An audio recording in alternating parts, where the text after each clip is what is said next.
Sabe aquele livro da Bíblia que muita gente acaba pulando? Aquele que parece só uma lista de regras antigas e, vamos combinar, um pouco complicadas? Pois é. E se eu disser que bem ali, no meio de Levítico, capítulo 7, está escondido um verdadeiro manual divino? Um guia que revela não só rituais, mas a profundidade da santidade de Deus e, o mais incrível, o segredo para uma comunhão verdadeira com Ele? E aí fica a pergunta, né? O que essas regras de milhares de anos atrás, sobre sacrifícios, podem ensinar para a nossa vida hoje? Bom, a resposta é muito mais profunda e relevante do que a gente imagina. Esse capítulo é uma fonte de sabedoria que atravessa os séculos e fala direto ao nosso coração. Pensa assim, Levítico 7 é como um manual de instruções das ofertas. Se os capítulos antes dele diziam o que eram os sacrifícios, este aqui mostra como tudo deveria ser feito. E a mensagem por trás disso é poderosa. Adorar um Deus que é santo nunca é um improviso. Exige ordem, exige reverência e, acima de tudo, um coração no lugar certo. O capítulo, então, detalha as regras para as grandes ofertas no sistema de adoração de Israel. Cada uma tinha um propósito diferente, mas no fundo todas elas apontavam para uma mesma verdade. A gente precisa de um mediador entre um Deus santo e a humanidade pecadora. Vamos mergulhar juntos na lógica espiritual por trás de cada um desses rituais? E é aqui que a coisa fica fascinante, porque a gente descobre que nenhum detalhe era por acaso, nenhuma regra era arbitrária. Por trás de cada gesto, de cada elemento, existia um significado espiritual muito profundo. Vamos então desvendar alguns desses segredos que ficam guardados nesses rituais sagrados. Olha só a oferta pela culpa. Um grande teólogo, João Calvino, estudando esse ritual, teve uma sacada genial. Ele percebeu que o processo todo mostrava que o pecado não é só uma ofensa contra Deus, na vertical. Ele sempre deixa um estrago na horizontal, nos nossos relacionamentos. Por isso, era preciso confessar a Deus, mas também reparar o dano causado ao próximo. Uma lição que vale ouro. Não existe espiritualidade de verdade sem responsabilidade na vida prática. E aqui a gente já encontra uma primeira curiosidade fantástica. Por que não se podia comer a gordura? Isso não era uma antiga regra de dieta, não. Era um símbolo poderoso. A gordura era vista como a melhor parte, a porção mais rica do animal. Ao entregá-la somente a Deus, o povo estava declarando com um ato concreto de adoração que o nosso melhor pertence ao Senhor.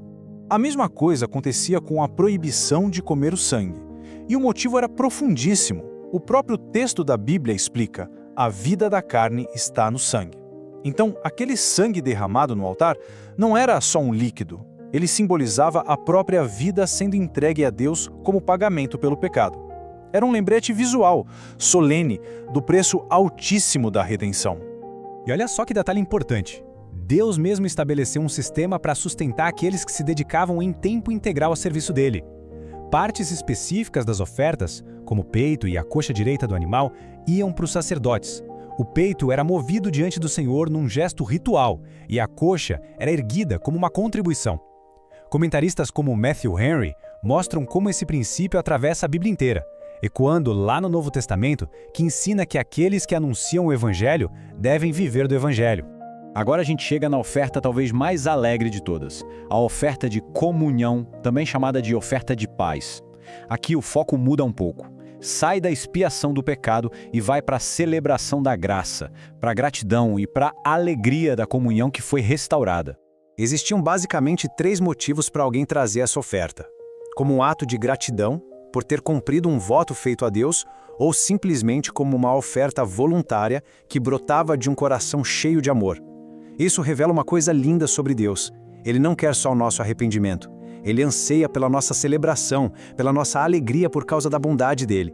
E o mais incrível dessa oferta era o seguinte: diferente das outras, aqui o próprio adorador, com sua família, comia parte do sacrifício. Era um banquete sagrado, uma refeição compartilhada ali na presença de Deus. Percebe o caminho? Do sacrifício no altar para a comunhão na mesa. É lindo demais. Mas as regras de pureza criavam uma tensão enorme. Teólogos como R6 Pro chamam a atenção para a grande questão que surge aqui. Se uma pessoa estivesse impura por alguma razão, ela não podia participar dessa refeição.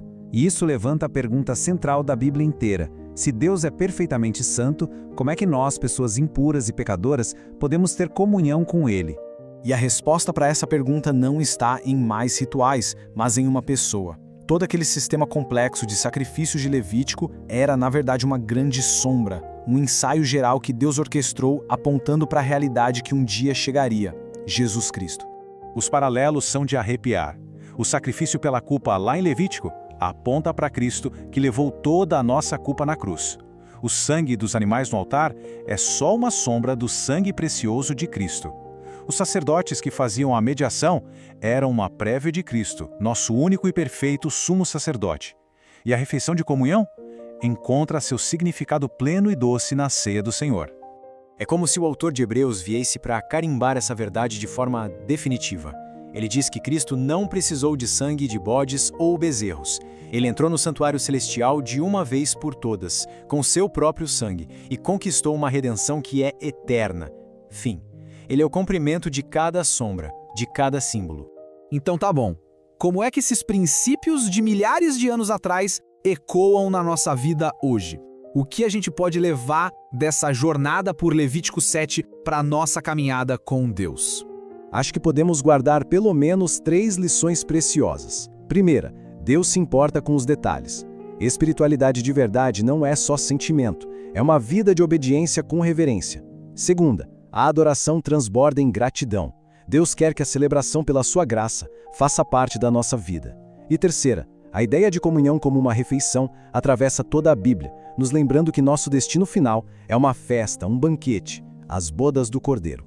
E assim a gente chega no ponto central, no coração de tudo isso. É fundamental entender que o objetivo de todo esse sistema não era apenas e tão somente o perdão dos pecados. Havia algo maior, um propósito final. O verdadeiro alvo, o grande prêmio, era a comunhão restaurada. O perdão era o caminho, o meio indispensável, claro, mas o relacionamento com Deus era o destino glorioso. O sangue no altar limpava o caminho para que finalmente fosse possível se sentar à mesa com Deus. E essa, no fim das contas, é a grande história da Bíblia, a jornada para a qual todos nós somos convidados, sair do altar de sacrifícios de Levítico, que se cumpre na cruz de Cristo, para chegar um dia à mesa eterna do reino, onde teremos comunhão perfeita face a face e para todo sempre com o nosso Deus.